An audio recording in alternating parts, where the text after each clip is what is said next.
In this world, you and I can create states. But the spiritual states are eternal. We create a state here, it's not eternal. We create a state to deliver individuals forevermore. I create a state, somebody asked me, will you hear that I am, and they name what they would like to be.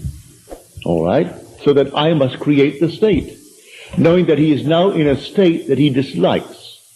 I must distinguish between the being and the state that he is in. So I see him unemployed. All right? So he's unemployed. And he wants to be gainfully employed.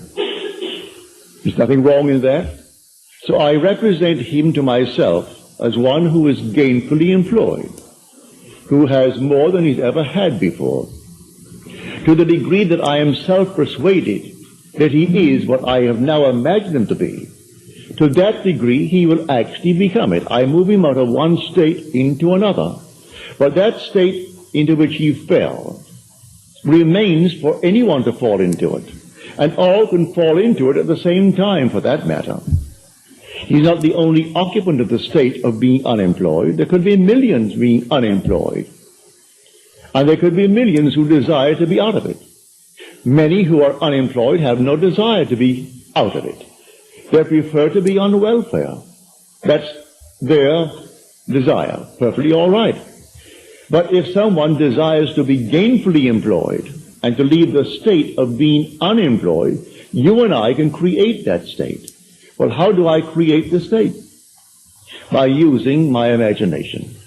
Imagination is not a state. It's the human existence himself. You are all imagination. And God is all imagination. You are God. And God is actually within you as your own wonderful human imagination. Now, these permanent states of the soul, these spiritual states, they remain.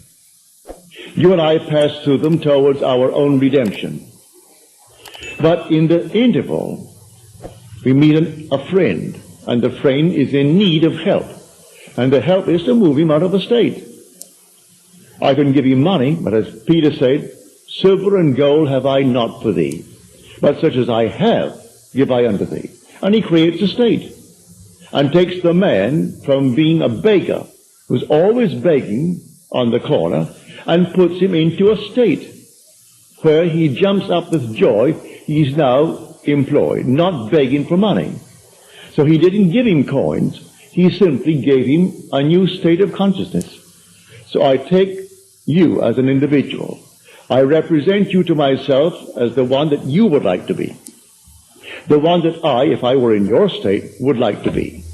I make it fit within what is known as the golden rule. I do unto others as I would have them do unto me.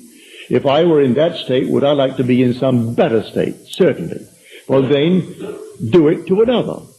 And so if he asks it of you, you simply represent him to yourself as being gainfully employed, or if he is unwell, as being well, or if he is not, if he wants to be married and he can't find the proper mate, then in your mind's eye you assume that he has found the proper mate.